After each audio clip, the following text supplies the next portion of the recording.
In life, all we truly have is relationships, connections, network. That's all we really have that is like consistent. Money comes and goes, tangible things come and go, but connections are always there in relationships.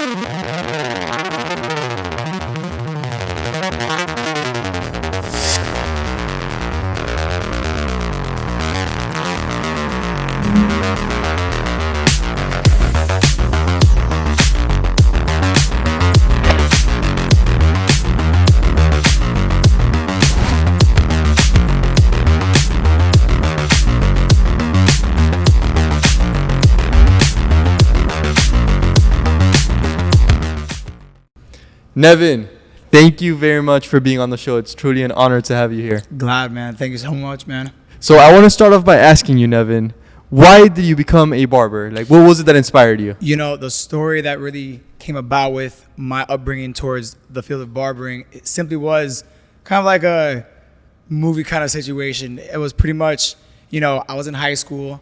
I didn't know what I was going to do. And my parents would press me about like, hey, what are you going to do after high school? Your brother's doing this, brother's doing that. Everyone has a plan except you. So what are you going to do? And I honestly didn't know.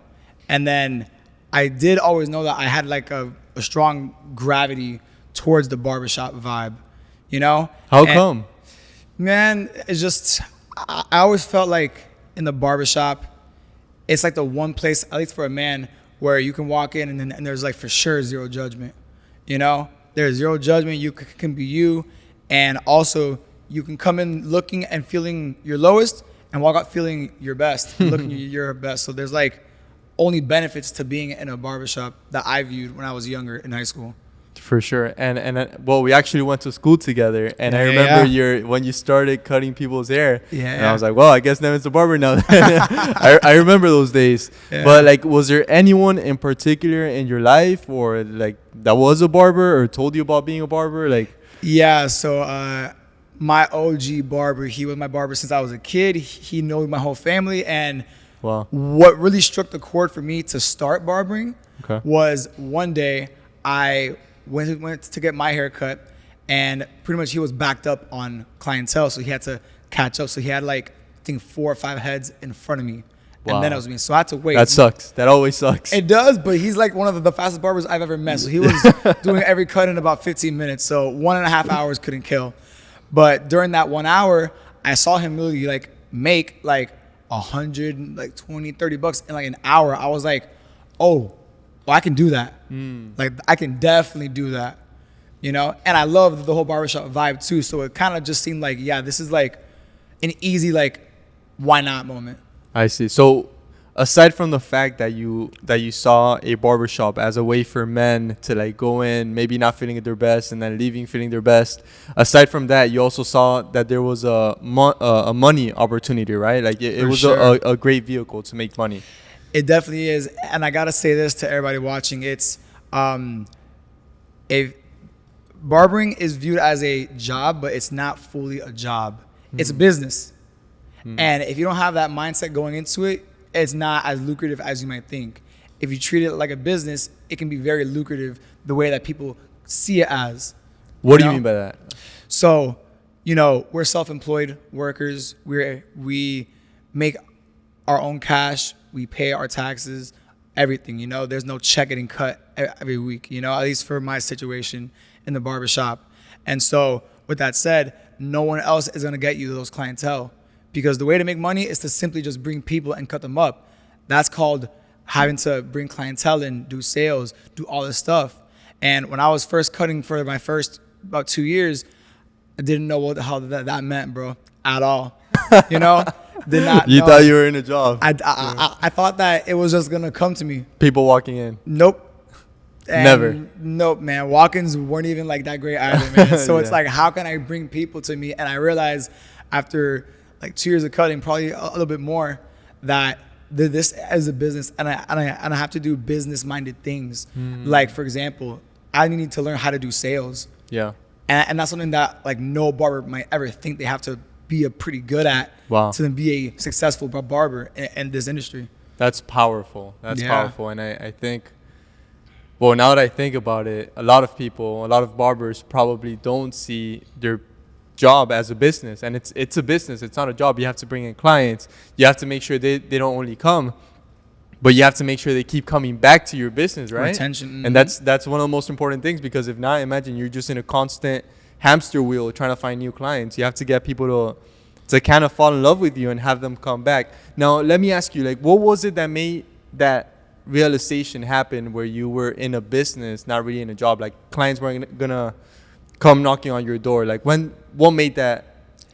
What made you realize that? Definitely, it was this one story. I was about 2 years into cutting, and I had a coworker who was next to me. Shout out to him. But I saw that he had pretty good clientele, really good clientele. But I kind of peeped that, his customers wouldn't tip him pretty much anything ever. And it always got me kind of like, wow, why aren't they tipping him? Like, they all like him, And so I was observing him for about a month, and I realized, oh, he doesn't have a connection with his clientele. He just cuts their hair, meaning they don't feel like they want to give because there's no connection there. It's just a transaction. At that point. So I realized that, I need to learn how to, talk to my clients and sell them even when I'm cutting them up. Building that connection and that customer loyalty and that bond to have them trust me, not just as a barber, but as a counsel for their image. And that goes a long way. That does go a long way, because, obviously, you're my barber, and I've obviously gotten haircuts with other people because I've been alive 23 years. You haven't been a barber for 23 years, right?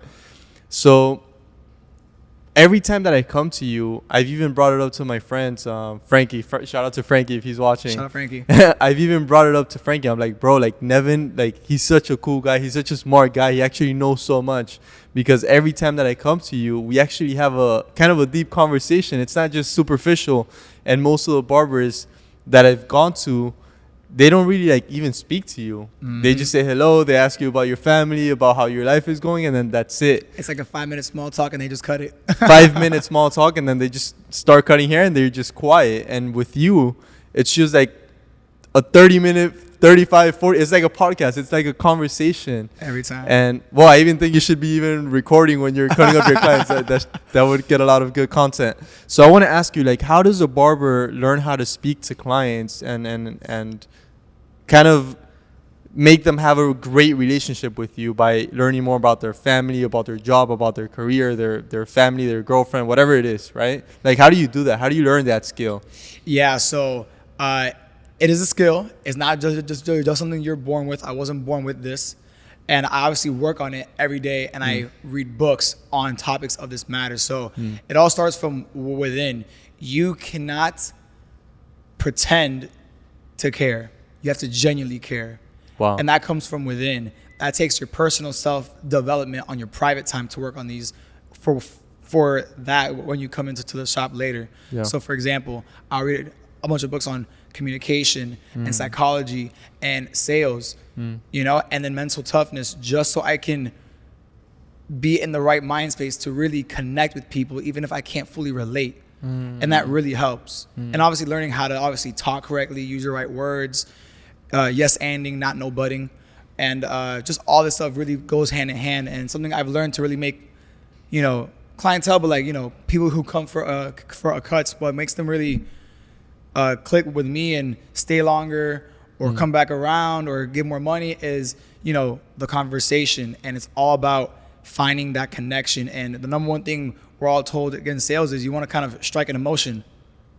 Wow. You want to strike an emotion and kind of run with it and make them feel. If they feel, they'll feel like giving more. Wow. If they feel like you're always giving, they're gonna want to give back to you just by voluntarily doing it. And that can be either giving you extra tip money or coming back more often or just bringing other people to you.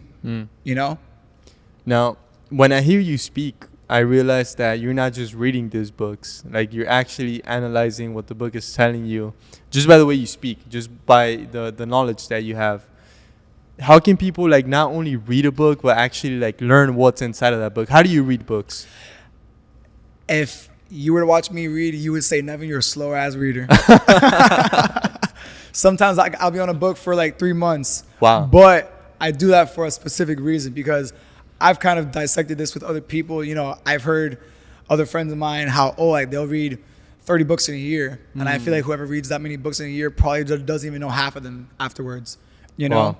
And I take a bit longer with books because every day I'll read either 10 pages or half an hour, or that one day where I'll just binge, go on like a 50-page run. And whatever I'll read in that day, I always practice it immediately afterwards. I apply it just to see how true it is, how factual it is.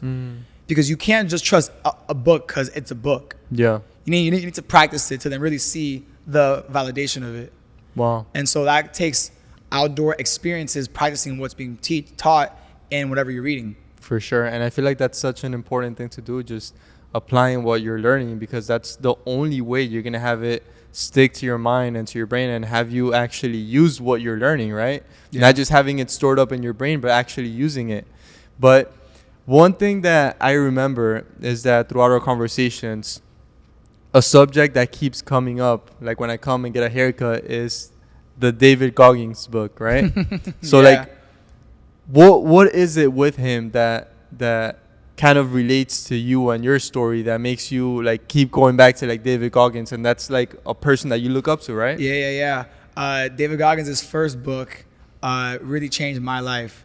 And, you know, his first book is all about mental toughness and overcoming the odds, because he had to do it himself, and he still tries to do it every day possible just because. And what really got me to relate to him and really click with his book and his story, Can't Hurt Me, is his childhood story. Very similar to mine, just a bit of a worse version. So he grew up with a unstable household.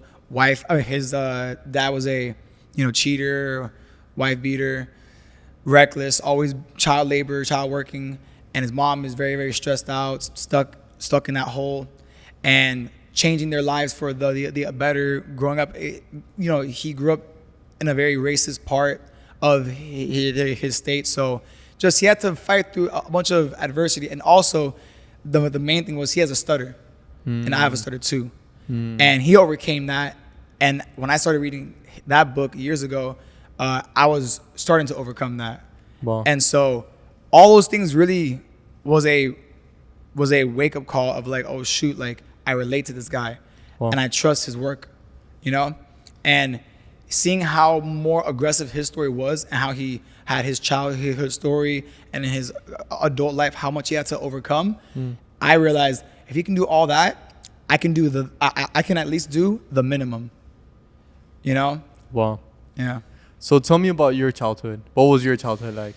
I'm not gonna sit here and be like, oh, it was like not the best thing, because I do feel like everything happens for a reason. So everything that happened was supposed to happen, and I'm not just blessed, I'm grateful for it. Wow. And so, my parents, they were not the most loving to each other. A lot of toxicity in the house. Dad's always kind of swinging around, talking to trying to cross other girls, and he obviously was like an abuser of to an extent, and just a lot of crime going on. And my mom, she just stuck by it and just kind of tolerated all that came. And then we obviously watched that growing up, and it was a situation, but I will say that there's always benefits to every single bad thing. And what I think is one of the biggest benefits from this is, even though their relationship wasn't necessarily the best, the fact that they both were always there every day was more than enough. Because I've realized the importance of having like the family there, even if it's bad or not. And I feel like when a kid is growing up, that aspect of things is so important. The family nucleus, right? Like that's the foundation of a child, and that's why I believe we shouldn't judge other people, because we don't even know what their childhood was like. And I'm not trying to make anyone look like the victim here, but when someone has a rough childhood, even like just abusive parents, or their parents always fighting, whatever it may be, it really affects how a child is when they grow up, right? And it seems like you just decided to take that as a blessing and not even look at it as something that happened to you, but something that happened for you, right? Yeah. And I feel like that's so important, and just the mindset that you have. I don't know if it's David Goggins that developed that for you, but I can tell like it's something great, and I feel like that's one of the reasons as to why we should be understanding with one another, right? Yeah. Simply because we don't know what they've gone through or what they've been through, what their childhood was like. And so I want to ask you, like,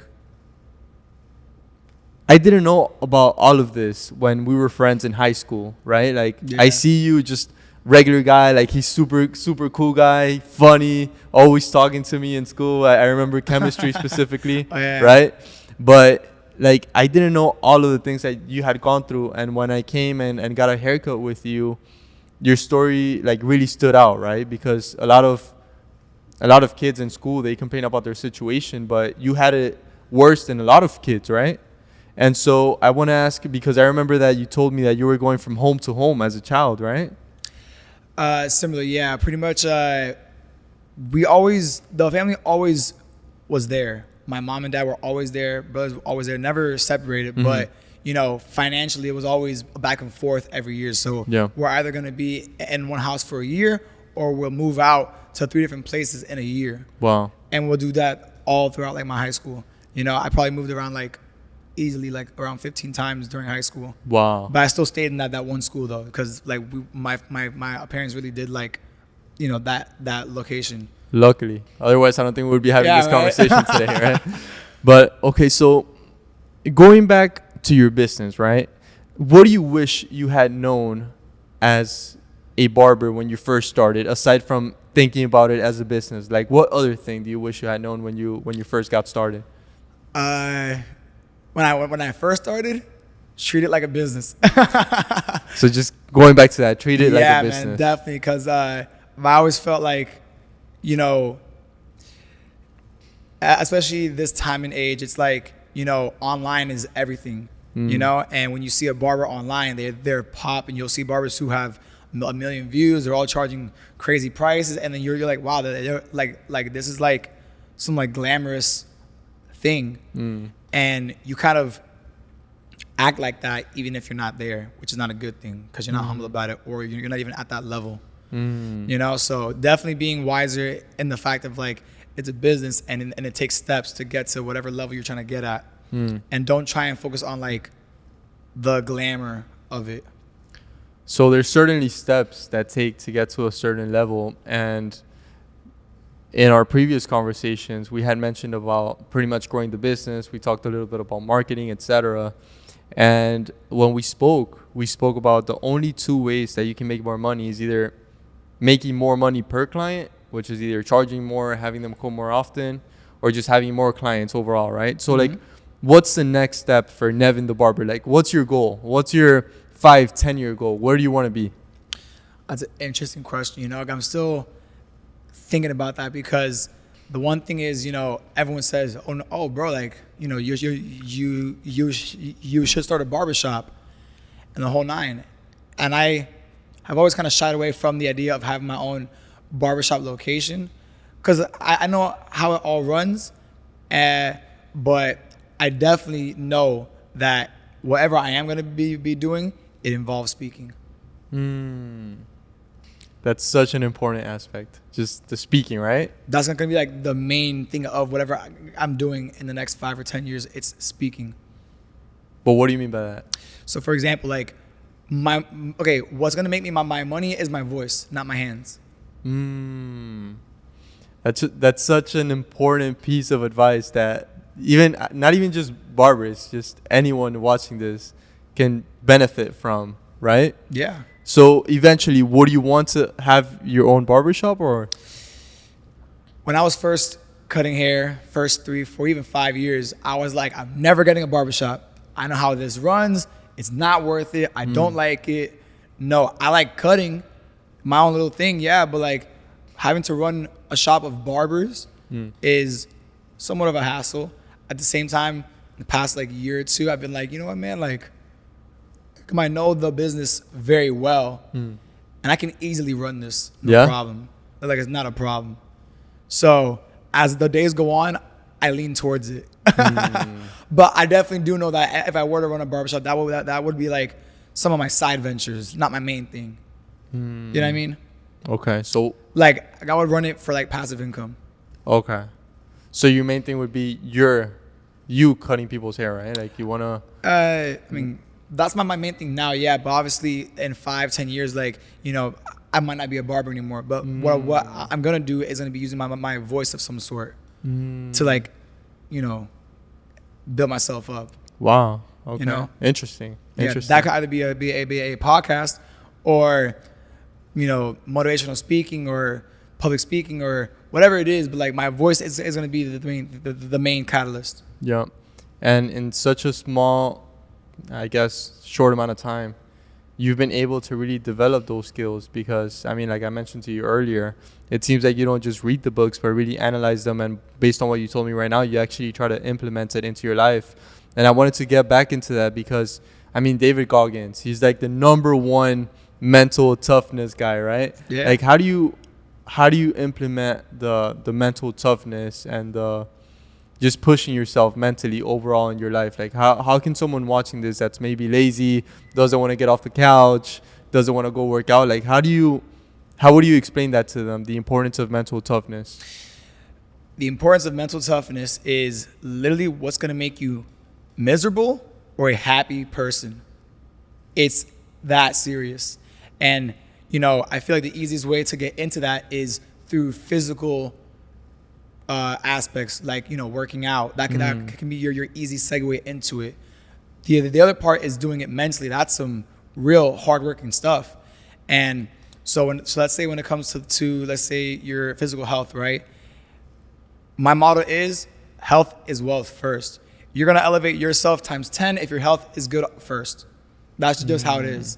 You know, if you feel good physically, you'll mentally feel better.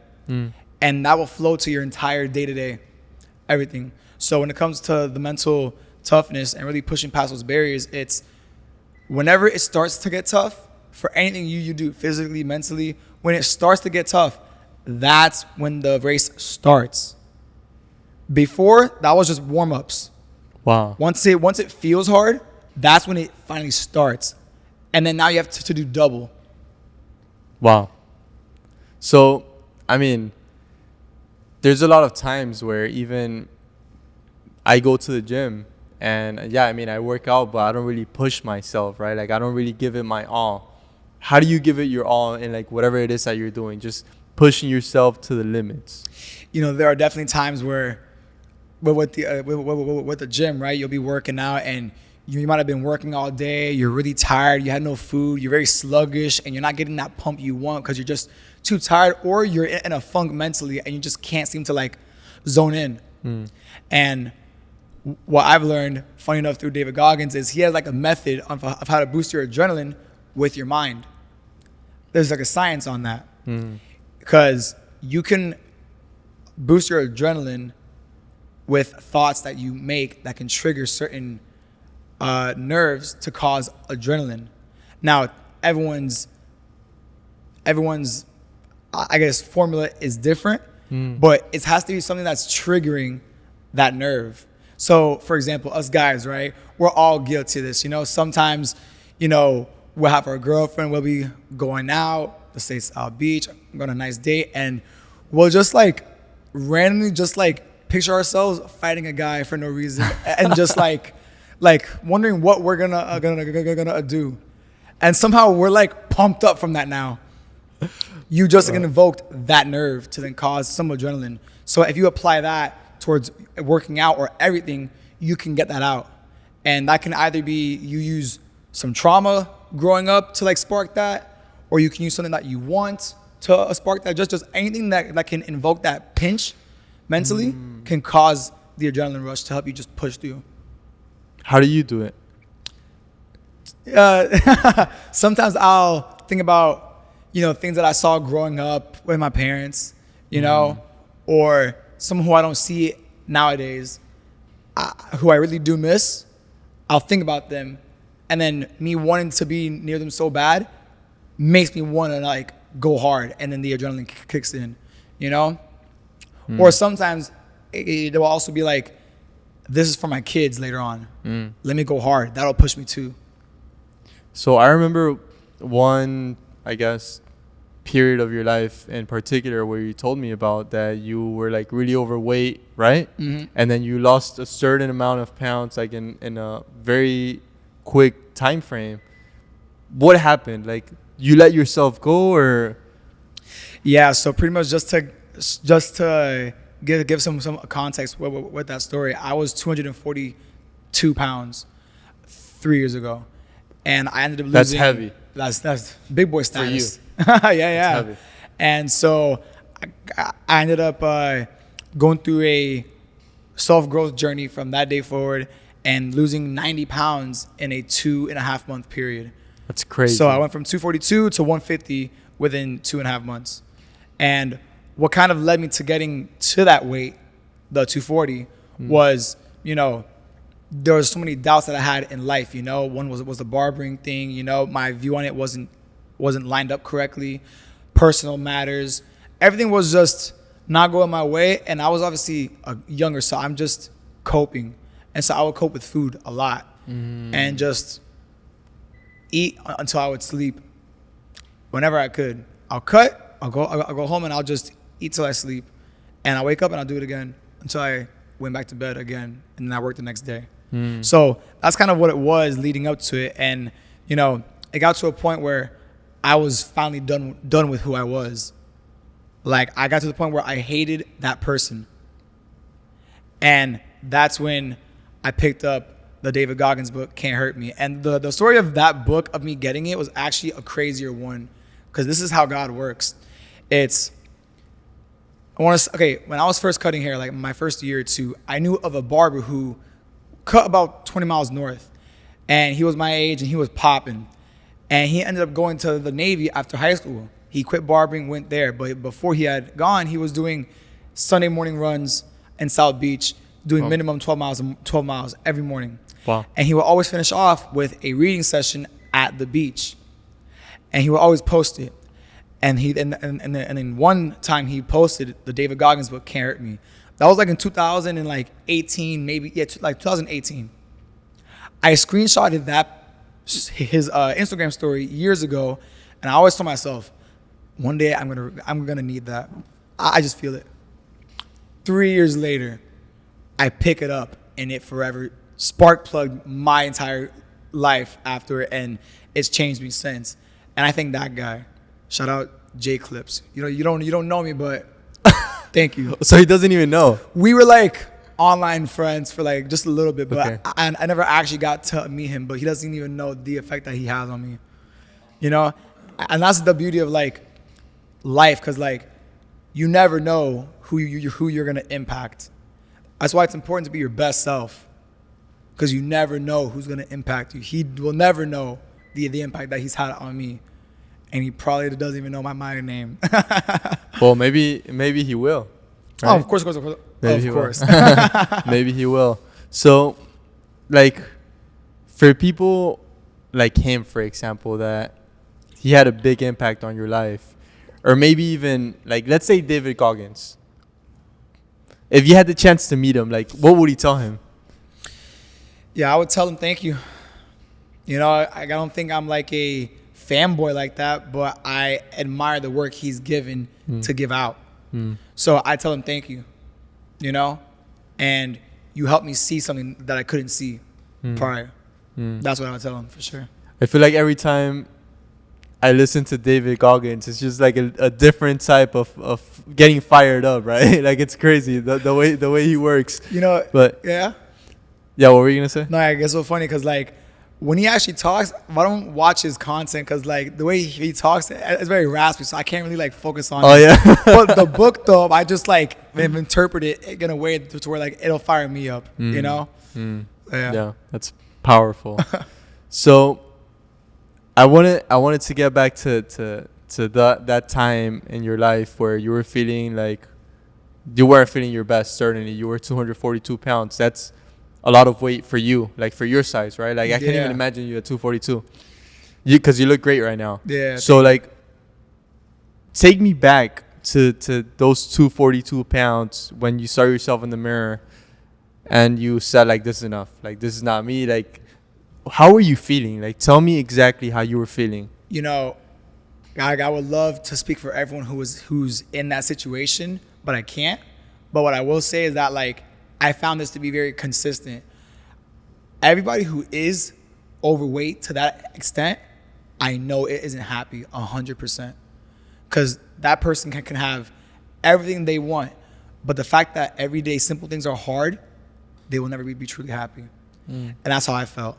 Like what? Like what was hard? Like, you go up 4 stairs and you're breathless. It's like those small things add up. Because I always say this, like, one big thing doesn't matter. It's a million small things that matter. And everything, you know, business, relationships, anything. Like, small things matter more than the one big thing. So everyday small struggles like that were just unnecessary, but they were my everyday thing that I had to go through, you know? Not being able to run or exercise or look good or like just view myself in a positive manner because of my figure. And also being that unhealthy, my stutter also was worse at that time. So I'm even more in a negative state of mind because of that as well. I see. You mentioned that when you were telling me the story of how you found this book, the David Goggins book, you said that God works in mysterious ways. Have you like always believed in God? Has he always been a part of your life? I mean, he's always been a part of your life, but have you always acknowledged that? Never actually, no. My family, they don't really follow any kind of Christ or God. At all? None. My grandma does, but she kind of keeps it to herself. But my family, they don't lean towards that way. But I will say, when I started with the self-growth journey, with the, you know, dropping that weight, I never reached to God or found God during that time. But all of the work that I was putting in my self-growth, I realized in hindsight nowadays that all of it ties into like what the Bible teaches. It really does. I just didn't use the Bible to find it. I found it from different sources. And so nowadays I have, you know, leaned towards Christ. I go to church. I've, you know, leaned towards this way. And everything that I'm being taught and I learn is already like I've already, you know, seen and I've learned, and I'm just being refreshed and learning even more about it. So I definitely say that, you know, God wasn't at least as present in my life as I should have had him, but everything happens the way it's supposed to, you know? So that's kind of where it's at. No doubt about that. And like you said, God works in mysterious ways, and he's always a part of your lives. And sometimes we don't even realize it, but he's always there. Like when you look back, he's always there. Who was it? Well, before we started the podcast, you told me that you went to church yesterday and that you usually go to church every Sunday. You told me that your parents weren't like religious at all. Who got you to start going to church? Like, what was it that made it happen? Yeah, so with the self-growth journey, everything really did kind of correlate with what the Bible teaches, but I didn't use it. And I have a friend who is our age, same school actually. We all graduated the same year, and he converted into a Christian, and he's like deep in the church. He's gonna be a pastor one day. And so he is one of my favorite people to talk to, because we'll talk like once or twice a year because we have different lives. But whenever we talk for 12 hours and it never goes stale, because we have something to always talk about, and we think so similarly, yet we both have 2 different lanes we had gotten there for. And so I realized my route didn't have the name God there, but everything was with God. I just didn't see God there, but it was everything with it, you know? And so what got me going to church was about 2 months ago, I'm at my gym, I'm in the sauna, and I always talk there to try and network, you know? And I met this one guy who definitely changed his life around through God. And then he put me on to this church that I go to, and he told me to go, and I went, and I never left. Wow. And that's something I didn't know about you either. And that's funny because you're even wearing like a shirt that represents God, right? The creation. Like we're always one little millimeter away from like being connected to God, and God is always trying to be with us, right? And we just like ignore him. Yeah. I'll say this.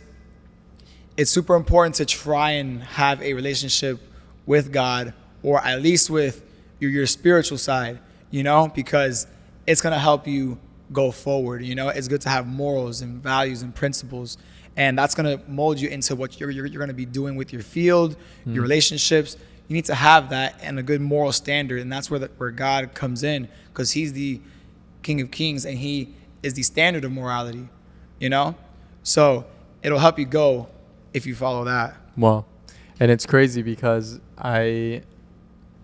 before we started this podcast, I always pray before my podcast. I always tell God to like take control of our conversation, to speak through me, right? Like I try not to be in control of the podcast. I let God like take control of everything. And it seems like the past couple of podcasts, God has been a subject of the podcast, and like I don't even like intend it to be. It's just something that comes up, so like it's funny. But how so? Like before I start a podcast, every single time I pray like, God, you're in control of this podcast. Like, give me the wisdom to speak clearly. Give me the wisdom to even like speak about you. But sometimes I don't even try to start the conversation about God. It just like comes up naturally. Like before we started this podcast, before we even turned on the cameras, you told me, oh yeah, like yesterday was a long day. I went to church. I did this. I did that. And like, that's what made me want to like start the conversation about God. And then you also said like God works in mysterious ways. We didn't even try to get him in the conversation. He just found himself like a way through the conversation. So it's funny. And it's also great that like I'm very happy that when you're going through those like kind of rough moments, that you were 242 pounds, you weren't doing like your 100%. Not only did you improve like spiritually, but also physically and mentally. And like those are the three of the four most important things that we have to work on in our lifetimes, right? Like excluding like the family side, right? So it's it's those four things. It's called like the rectangle. It's like the spiritual, physical, mental, and like family, which is like the love. Okay. So it seems like you have all of those kind of like figured out, and you clearly realize the importance of having those four figured out. Definitely. That's actually a great topic you have brought up right there, because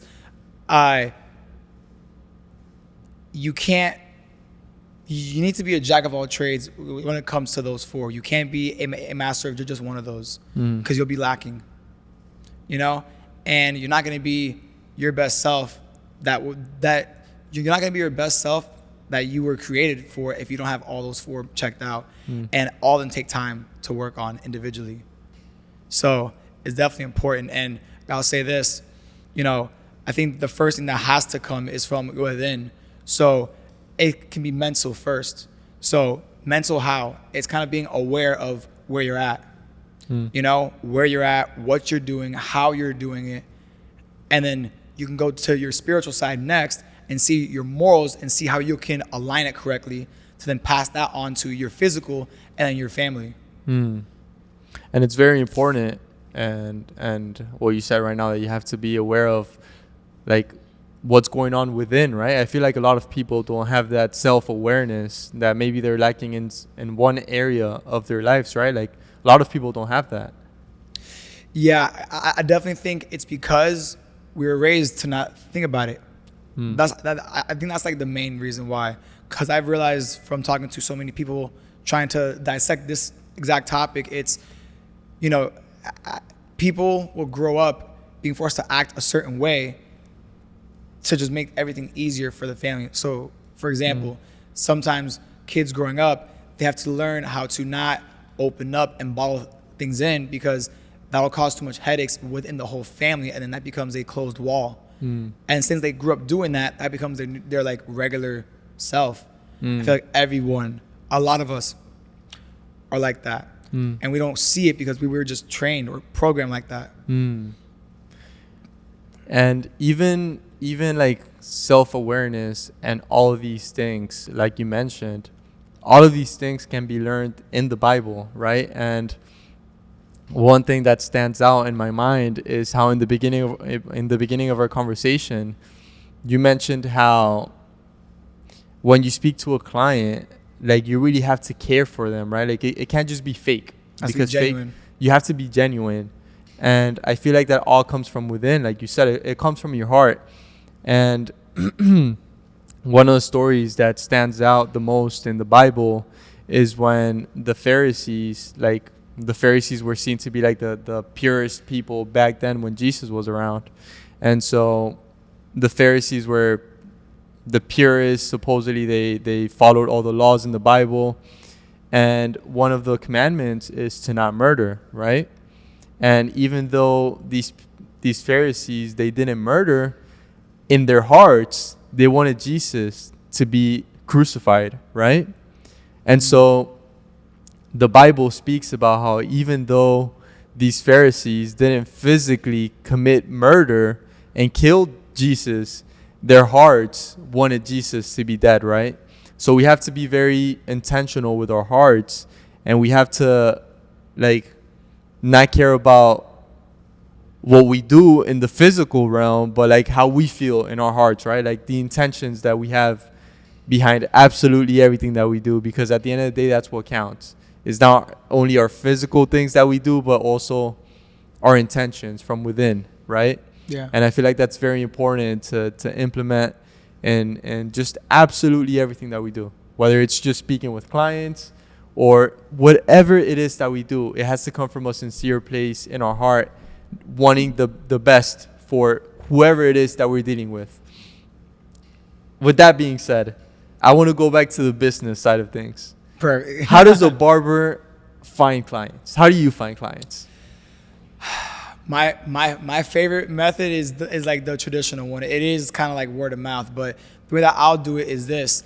I did tell you that when I read books, I apply what I read a lot. I do it when I go out. I will try and get clientele face to face, and I'll apply all of my techniques that I'm learning through my books. So, I'll say this for any, not just barber, but any entrepreneur who's trying to get clientele to their business. It can be barbers, hairstylists, whatever it is. You definitely want to go places where you can find common ground in. And typically that's going to be places where you like going to, typically. And so what I do is I will use all my sales techniques, communication skills, and psychology, and obviously with the pure intentions of getting to know somebody when I meet them and giving my best, not because I want something, just to give it. And if they see the value in that, if they see it, then I'll proceed to trying to convince them to come for a haircut and sell them on it. And that does the whole selling, right? When you actually sell yourself and just really care about the client, not for something, but simply because you genuinely care about them and you want to learn more about them and find out like what their life story is, just like we're doing with you, right? Exactly. That just sells the whole service for you. Exactly. Number one tip in sales is you can only sell if you sell yourself first. Number one tip. Wow. And when you hear about that, it's like, what does that really mean? And it's, you need to sell your personality, That's what's gonna get you forward. Because in life, all we truly have is relationships, connections, network. That's all we really have that is like consistent. Money comes and goes, tangible things come and go, but connections are always there, and relationships. And so the best thing to do is to give yourself out, because that's going to because you're doing your part in giving, and you're also giving not to get. If you have that mindset, then that's greed. You might want to shoot for something, yes, but if your intentions is I'm going to be giving because I'm going to get, you shouldn't be doing it then. It's not genuine. And aside from what you mentioned in the beginning of the conversation, like how do you run your business as a business? Like what do you implement into your business so that like what processes do you put in place to like make everything easier and maybe have clients come back? Do you have any system like that in place? Yes, so I have a booking app called Booksy, and I have a profile where you can book your services, scheduling time, anytime you want, day. And of course, what I do, my other main thing as to what gets me my clientele is obviously you want to sell yourself, right? And the other part of it is like if you have a business, right? How can you sell yourself for your product or service? So for me, here's like the like real juice right here. It's when you're coming to Nevin for a haircut, you're not booking for a haircut, okay? Because I don't make it a transaction. You're coming here to have a convo with Nevin, to hang out with Nevin, and you're also getting a cut with it. You know? So it's not about the haircut. That's why I like barbering. It's not about the haircut. It's how can I impact you? Because half an hour can go a long way if you give me that half hour. Half an hour can go a long way, but let me ask you, because you don't only do half an hour. You're here for a whole day. So like, does it get tiring sometimes to like just like ask people questions and like get filled in with all of that? Like how do you handle that? It does get tiring, but I will say this. I had read a book by Jordan Belfort, and he has a book on sales, straight line selling, and it's a great book. And one of the things he says is this: whatever you have going on is not the other person's problem. They came to you for your best. If you're tired, you hold it off. You hide it. Put it away. Because they don't deserve nothing less than your best. That's why they're here. So when you're done, you can chill after. But while you're working, you're on your A game, even if you're too tired. Wow. That's my approach every haircut, every day, whatever I do. That's a great book, by the way. The Way of the Wolf, right? The Way of the Wolf. That's a great book. Underrated book, man. Like that book is a really good book to help you learn how to control a conversation, because it's a straight line, and a straight line can be like, oh, you ask questions straight to the sale, but it's more of like you're on a path, but you're kind of like going in a wobbly method, a little left, right, but it's still going forward. Correct. You know? Correct. So 30 minutes is I guess a decent amount of time to speak with someone, right? But like, do you always have things to talk about, or like do you have a certain method to like not run out of things to talk about or ask questions about? Give us the secrets. How do you maintain a conversation the whole day? You have to obviously look at who you're talking to. You need to cater to your customer, right? And I gotta be honest, not every haircut is a full-blown podcast. I'll say that because some people just aren't those type of people to talk, and they're really hard to talk to, and you can only work with them so much. Mind you, I can make a guy who talks to no friends, I can make him talk like my best buddy, you know? And what I do for that is obviously you using sales is obviously important because it can help you guide to what you want, because whoever's asking the questions is leading the conversation. So what I'll do is this: if I'm having trouble talking to a new client, trying to find some common ground, what I'll do is I'll ask you a million questions until I find a common ground. I'll try to find 1 to 3 common ground topics, and then I will make my own script live and make a convo with that. And of course, asking you questions, asking them open-endedly to have you kind of give more. And then I can obviously give my good lines, little punch lines, good sales, charm, and then just strike an emotion with those good questions. But it all pretty much starts from like asking questions and finding common ground and then running with those. Nevin, before we continue, I have to tell you, you have to become a speaker. I can tell that you're bright, you're very intelligent, you have a lot of potential, and you keep coming back to the basics, but oftentimes I feel like a lot of people don't implement the basics into their life, like asking questions, striking the emotions, finding common ground. These are all like just communication skills, selling skills, persuasion skills, all these things that are so valuable for everyone. Like everyone that's watching this can find value in what you're saying. but it seems like you have the foundation so well set up that every little area in your life, you just make it easier, right? It's like you have a hack, kind of. Well, it's kind of like this, you know, practice makes perfect. And, you know, it all kind of ties back to being genuine about it. Because I know people who apply this very well, but they can only do it in their workplace. They can't do it in their personal lives. You know, so I realize that it has to be a genuine, like, personality trait. And that can be taught. You can change yourself. So you think you can learn it? You can change yourself, of course. You know, and grow into somebody better. You know, that's what self-growth is, you know? And that takes time. But if you make that your personal character trait, you're doing it 24/7. It's kind of like this, right? These skills are super important, and it's kind of fundamentals, right? It's kind of like basketball. It's nice to, you know, do 20 crosses, you're going to do a step back three, but that's not the fundamental. How about you do a one cross and do a layup first? Wow. How about you do a free throw first and master that? Once those are mastered, that step back will be way easier. And in which book or where exactly did you learn that you have to ask questions to not even just to make the sale, but just to win in life? Like when you're asking people questions, you're in control of the situation, right? And a lot of people think that in sales, you have to talk or you have to sell the service. Not really. You have to find out how to sell the service by asking the client questions, right? Like to see what helps them, to find out what's important to the client. Where did you learn that? Definitely learning human psychology through some books, and with one of these psychology books I had read. It was pretty much the one who's asking questions is in control of the conversation. What is it called? The Psychology of Persuasion. Great book. It is a dangerous book, and in the book it says this book has very powerful knowledge. For the sake of the author, please use this for good intentions, not bad, because it can be used for a bad if you do it the wrong way.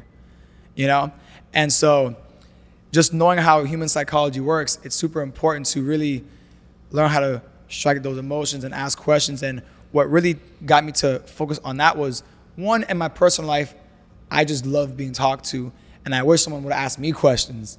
I like being talked, and I've learned with the psychology books, it's the number one thing that people love talking about is the one thing that they know the absolute most, and that is themselves. So if you ask someone about themselves, they're going to talk all day. You know? Especially if you ask good questions about themselves, they're going to love you and really feel something. Yeah. So when we go to school, they tell us that no question is a stupid question, but certainly there are stupid questions. How can you ask good questions? Like earlier, I asked you if there's a certain frame or a method that you use. Like, how do you ask good questions? I feel like that definitely comes when it comes to a person-to-person standpoint. I don't feel like there's like a simple table of like, oh, these 10 questions will fit everybody, because everyone's different. So it's super important to be very self-aware of yourself and be self-aware of the type of person you're talking to. And you can ask questions that can cater to them. So you can ask the same question a million ways. You can explain something to somebody and they won't get it. But if you say it a different way, it'll click. Because to them, that's how people, because everyone interprets things differently. So it's kind of our job as speakers to really learn how you talk, how they talk, how they feel, what their talking patterns are, and then work with that, accommodate with that. You know, we have obviously the script, the strategies, but we're catering with them. You know, that's powerful, very powerful. I saw that a couple days ago. You went fasting, right? Like you didn't eat for like 3 days. It was like a 72-hour fast. Why? Okay, so I had suffered a broken foot about 4 months ago, and I had gained like 30 pounds during that time. I was at 185, and I got to a point where I'm good enough to be active again in the gym full time. And so I really wanted to lose weight and just look good because health is wealth, you know? So on my weight loss journey recently, fasting was something that I came across again because I had seen the health benefits after a certain time frame of fasting and the real benefits that come with that, you know? So after, I think it's like, 36 hours, your body goes into ketosis and it starts overdriving fat burning. And it primarily starts in your belly fat first after those 36. And so that's what got me to wanting to do it this time around. And, you know, the effects that I got with it were monumental. What effects were monumental? The main thing that I got from fasting was, yes, the whole fat burning, weight loss was a nice effect, but the number one thing that I thought was like the greatest thing was absolutely zero brain fog. And having that feeling was like a real awakening feeling. You know what I mean? Because our diet makes us obviously feel things. You know, if you eat too much carbs, you'll feel too bloated. Too much water, you'll feel too bloated, sluggish based on what foods you eat. When your body cleans out your entire body, when your body cleans out all that food correctly and then like digest it properly, your brain is now fully fed with all those, you know, good vitamins, proteins and stuff, and you just have zero brain fog. And it's this feeling of like mental sharpness. That's even more of a great feeling, you know? I feel like that's such a life-changing thing. Just having mental sharpness overall is going to get you better in whatever it is that you're doing. Before we started this podcast, you also told me, you saw me drinking my coffee. You were like, nah, bro, I don't drink coffee, nothing, no energy drink, nothing. How do you stay like energized, I guess, throughout the day? Yeah, because you have very long days when you work. Yeah, this has been a work in progress for years, and it didn't take too long to it didn't take too long to have this be a permanent feeling, but like it's all mental. Crazy enough. Yeah. Easy answer. It really is, you know. So for example, right, like I found out that for me, I function really, really great off of about 5 hours of sleep. Just if 5. I have over 7 hours, I'm actually super, super sluggish. I can have 7 and it's fine. But if I have 5 hours of sleep, I'm like really on top of my game. You know? But do you feel rested when you have 5 hours of sleep? Amazing. But I feel better off 5 than 7. You know, mind you, 7's important because of like, you know, full rest time is actually very important. Yeah. You know, so I will make days for that. But, you know, 5 hours really does get me sharp the whole day. But mind you, that is like 20 hours of no sleep then and only 5 hours of actual sleep. So it's like, how am I obviously handling all of my day-to-day with only that much sleep? Because every day I'm on go mode from morning till night. Trying to always be one of myself every day in some level. You know, learning or working out or anything of that matter, you know? So what makes me have all the energy for that in my day-to-day is kind of a mental thing. And I realized if you can find positives in everything, it'll be easier. Now, what do I mean by that? It's, for example, back then I used to not be a morning guy. I used to hate waking up in you know, morning time. I'll be up at 10 a.m. earliest, and I'll start my day.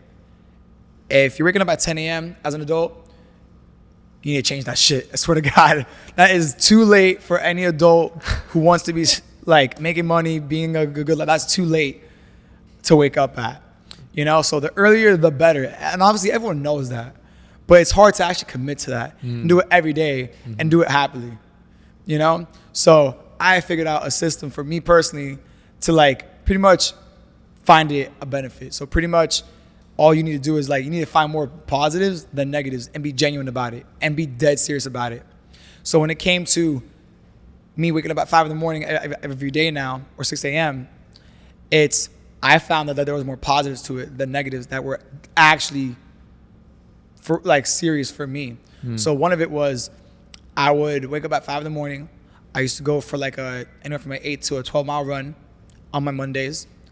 I'll wake up, I'll read for an hour, do yoga for an hour, and I'll eat breakfast, I'll cook, and I'll relax, I will get so much done before 9 a.m.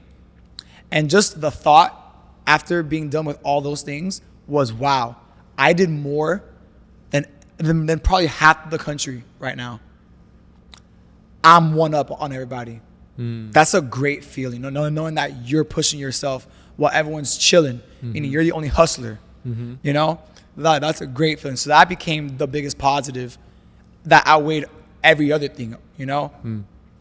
Now, that makes total sense, what you said right now, that when you wake up earlier, you have, first of all, you make much more use of your time because you're not in a rush to get, like, let's say if you have to be somewhere at 9, you're not in a rush. You've already ran, 8, 10, 12 miles. You already had breakfast. You already did yoga. You already did all these things. Maybe you got some work done. But, like, how do you process that in your mind, in your brain, when you're in bed, it's cold, you're under the blankets, it's 5 a.m. How do you process that? How do you get yourself out of bed? Yeah, so it's tied back to this. It was, just knowing that there's actual more real positive than staying in. You wake up happier, because the hardest thing is waking up knowing the night prior you're dreading that. So my thing was, how can I wake up not dreading it? That was like the first step. That was finding more positives than negatives in waking up at that time. Again, so when you genuinely get to that point, you wake up happy. Like, oh yeah, it's 5 a.m. Awesome, come on, we're up. One thing that I've also noticed that you said is that when I sleep more than 7-8 hours, I feel so sluggish. Like, it's crazy. And when I sleep only 5-6 hours, I feel great. So, like, right now, do you have like a set time that you go to sleep and a time that you wake up, or how does that work? I definitely try to get anywhere from 5 to 7, but definitely, I'll stay up as long as I can to be productive, but pretty much I need about those 5 hours and wake up right before sunrise at least. So I'll probably sleep at like midnight probably, or 1 a.m. and I'll be up at 6:30 or 6 or 5:30 based on which time, and I'll start my day. But I need those like 5 to 7 hours. So I'll just find time to make that time throughout my day. Well, like for my day, Yeah, I feel like when I wake up at, let's say, 5 a.m., I feel so sharp, like you said. And I feel like when you know that you were up before everyone else and you didn't have to rush to get ready or to eat breakfast, and you actually took the time to get up before everyone else, you slept less than everyone else, maybe, depending on what time you went to sleep. But it just makes you feel good overall, right? Like, does that also happen to you? Yeah, it's just a great feeling knowing that, like, you're doing what you're supposed to be doing. You're following your purpose, your role. It's a great feeling. And that, plus the more you do, the more you're gonna reach whatever you're trying to reach. So, like, why aren't why wouldn't you be excited to do more? So that also makes you want to, like, get up and do it too, happily. I feel like I have to be straight up honest with you. I don't like it. It cost me a lot to wake up early, right? But I remember specifically about 4 or 5 months ago that I started waking up around probably 5:40, 5:50 in the morning.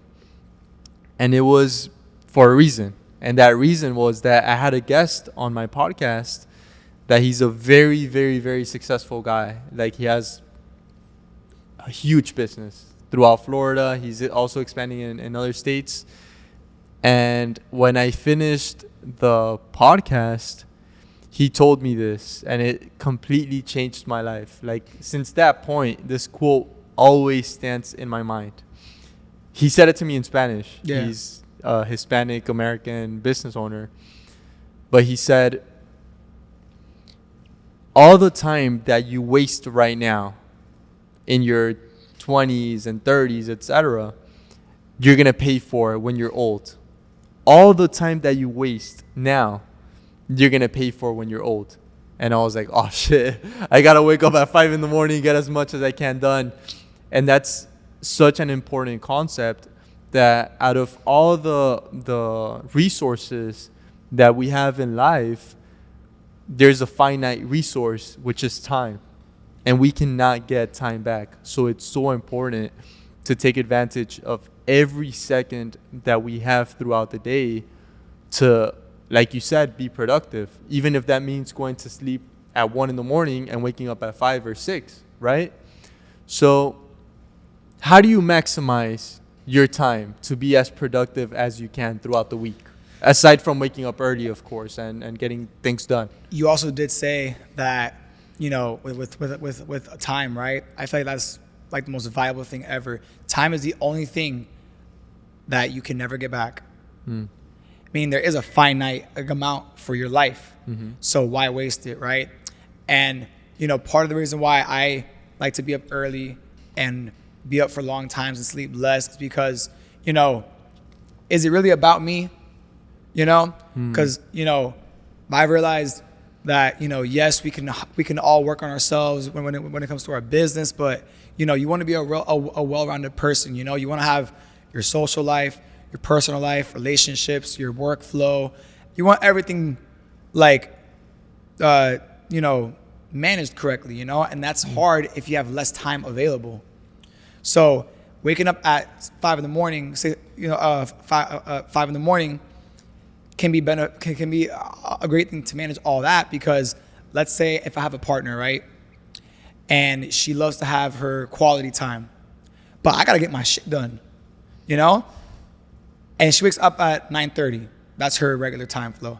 If I'm up at 5 in the morning, I can get all my priorities done first and be ready for her to give her what she needs, because it's not about me. It's selfless. How can I keep on giving? So that's also a positive in why waking up early or sleeping less is a positive for me, because it's sometimes not about me. And you had mentioned, how do I manage that time? Definitely something that really does help, bro, is like calendar your a day,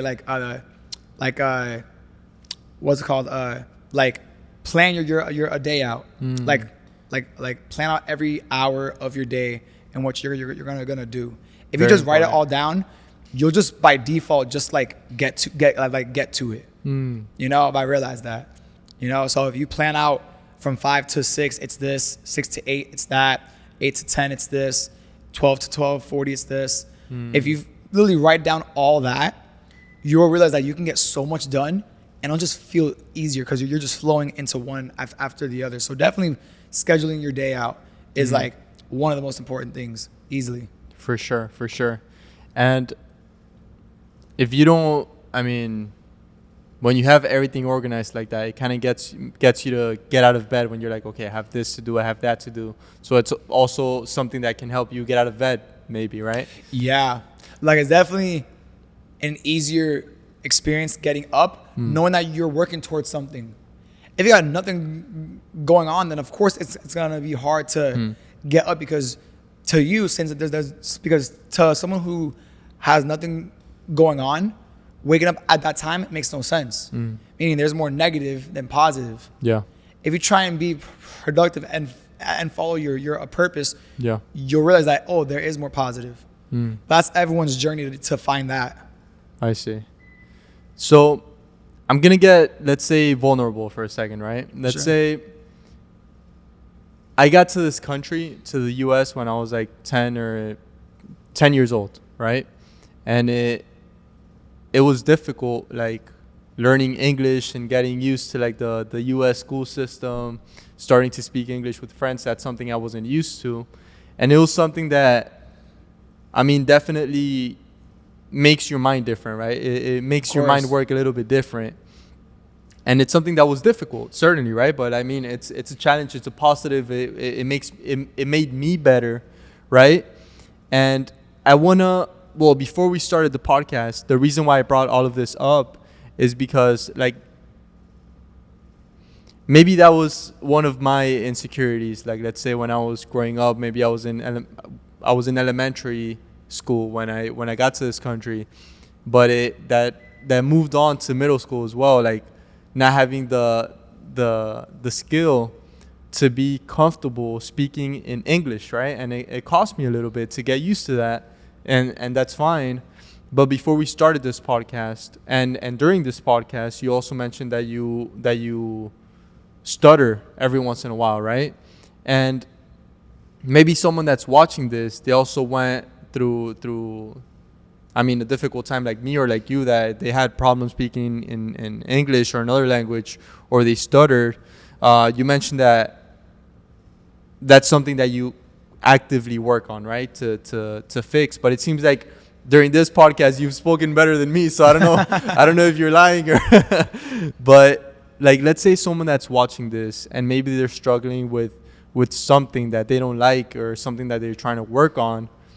What would you tell them? Like, let's say you're speaking to your younger self, younger Nevin, when you were 10, 11, 12 years old, and maybe you don't have the knowledge, you for sure didn't have the knowledge that you have today. What would you tell young Nevin? Yeah, the number one thing to kind of overcome any of those insecurities, problems, language barriers maybe, or speaking is becoming confident with it, right? That is going to fix everything when it comes to those matters. And the way to get confident in fixing those is this. If you want to get good at anything or fix anything, you need to be comfortable being uncomfortable. And do it long enough until you're comfortable in that uncomfortable situation. And then you do it to the next uncomfortable thing. And it's over and over and over until you die. It never ends. So let's say with my stutter, right? Everyday talking is a hassle. You know, one of my biggest fears back then was I couldn't go to the Starbucks and get a drink and say my name. It would just be like the hardest mission. And when I started working on self-growth, I learned about the concept of always forcing yourself to be comfortable being uncomfortable. And so I'm like, okay, cool. So I made it a self-aware task. Every single time I felt uncomfortable in any manner, even if it was for a split second, I will now do what made me uncomfortable in that moment. So for example, most of it's through talking, right? Well, back then. So let's say if I saw a girl down the street walking and she caught my eye and I felt some like nerves, I'm like, damn, fuck. Now I gotta go up to her. but I'll do it.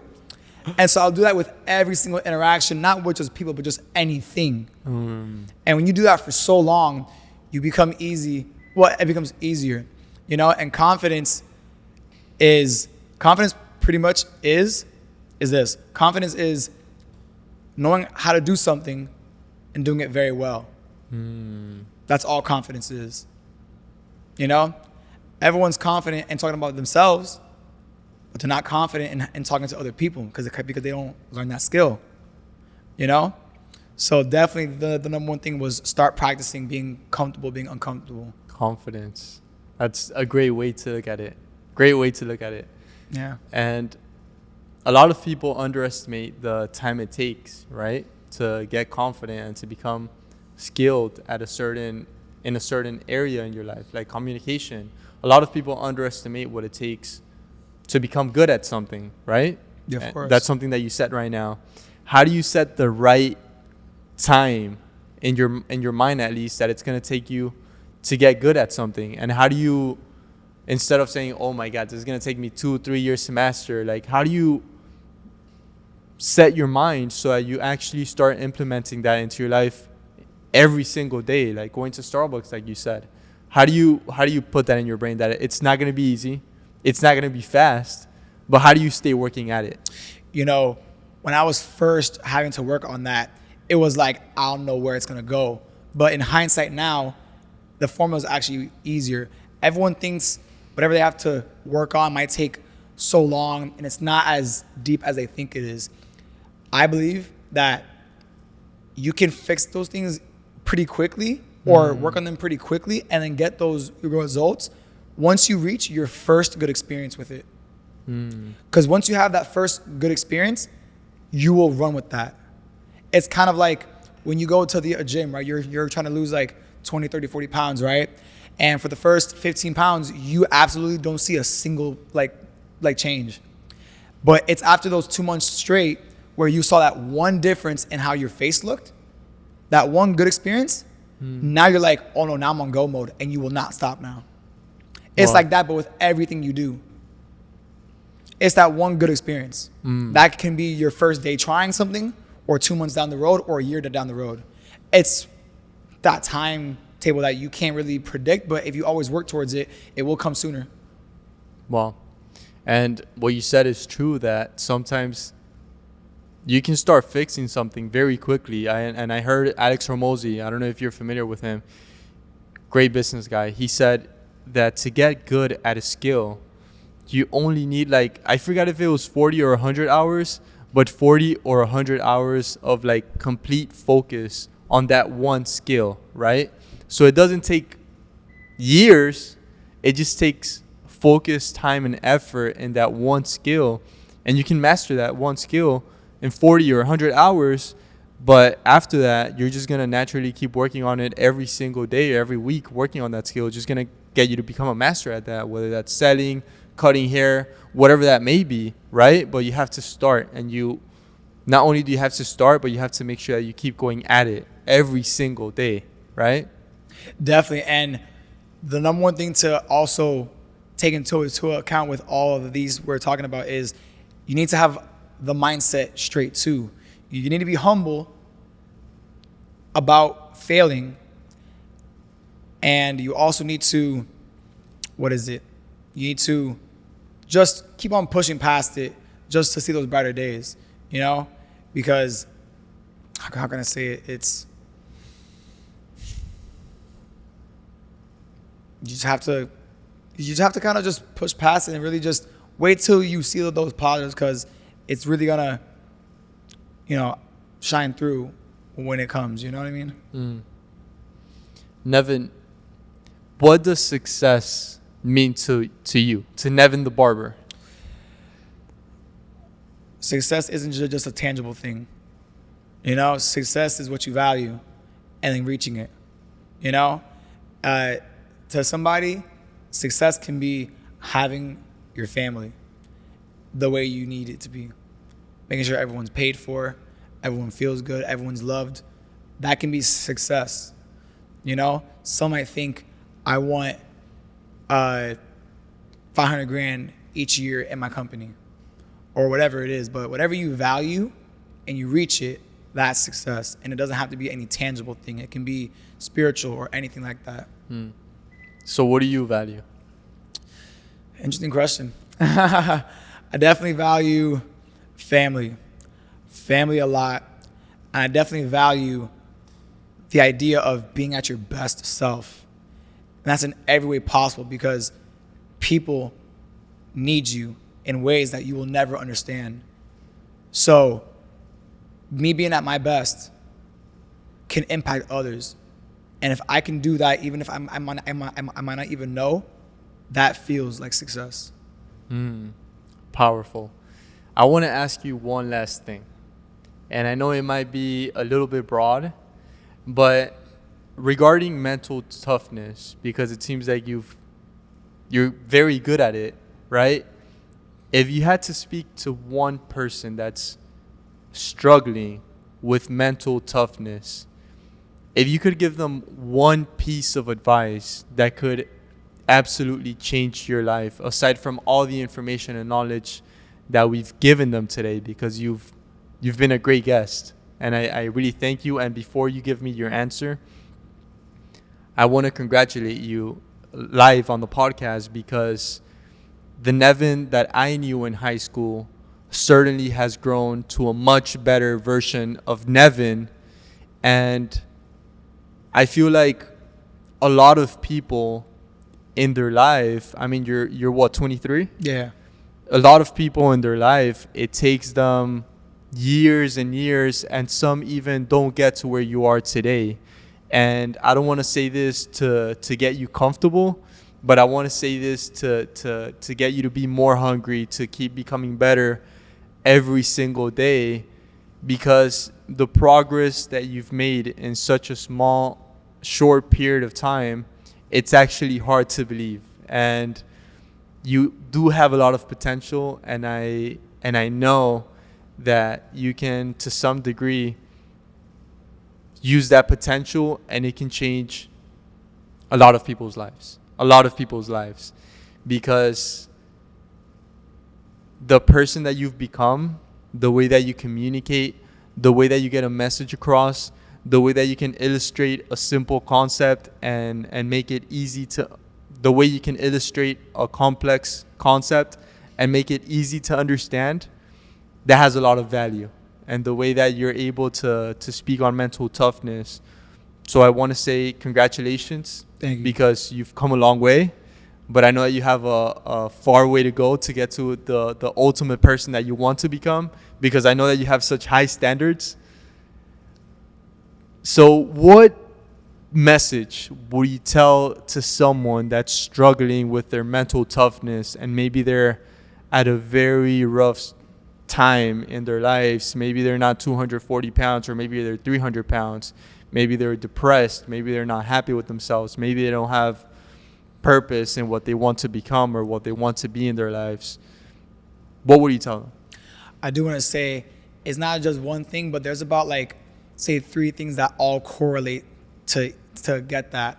It is, one, it's you need to know that you need to be at your best self, and are you there?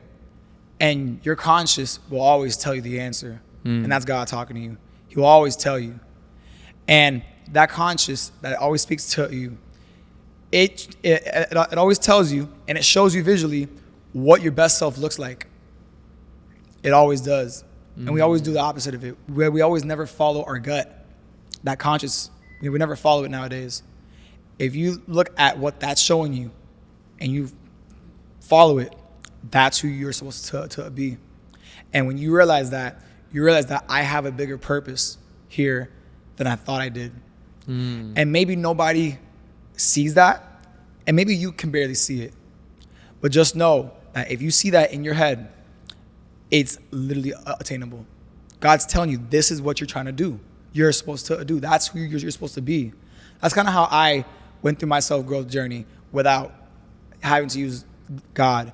It was pretty much, I always had this weird, thought about why the hell do I have this conscious that tells me things that I don't do, or is the opposite, but yeah, I know that that's right. It always was a curious thought, and I know it was something beyond me. So I always kept that in mind. But I did realize that, you know what? Let me start listening to it and start following it and start really vividly seeing it and writing it down. And I realized that, okay, cool, there's a picture of me that I know is there. I see it, I feel it, it's me. I'm not there yet though. And funny enough, when your conscious shows you that picture of yourself, it also shows you the exact process too, the whole movie. You got to do it in real life then. It's always saying it. Follow your conscious, follow your gut, that's God. And just know, you might be viewed as crazy for the longest time because most of us don't do it. You're going to be viewed as an outcast, crazy. They don't know why you're doing the things you are doing and the way you are doing it. But just know, as long as you know you're doing what you're supposed to be doing, your purpose, your mission, that's all you have to worry about. And with enough time of doing that, enough time, the outcomes will show. And everyone's going to be like, how do you have mental toughness? How do you speak so well? How are you this? How are you that? How'd you do this?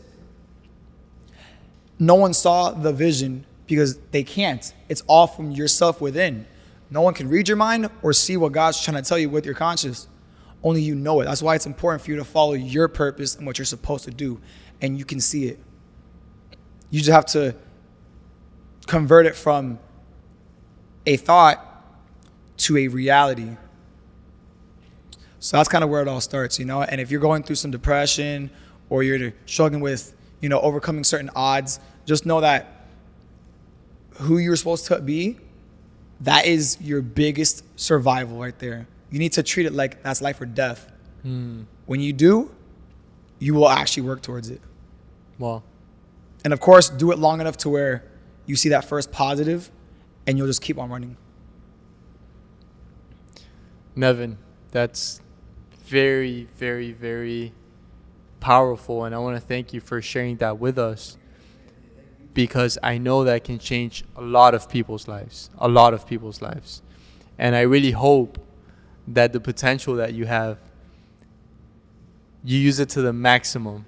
And I hope to see you on a stage in the next couple of years, motivating and inspiring a lot of people. And I guarantee you that if you sell tickets, I'll be the first one to buy a ticket for that event. Appreciate it, Gio. Because I know that you have a great path ahead of you. And I'm happy to be able to call you a friend. I'm happy to be able to be a part of that journey and watch you grow. Because in these past couple of years, you've grown immensely, and I know that you have a long way to go, and that long way to go is going to be a great road.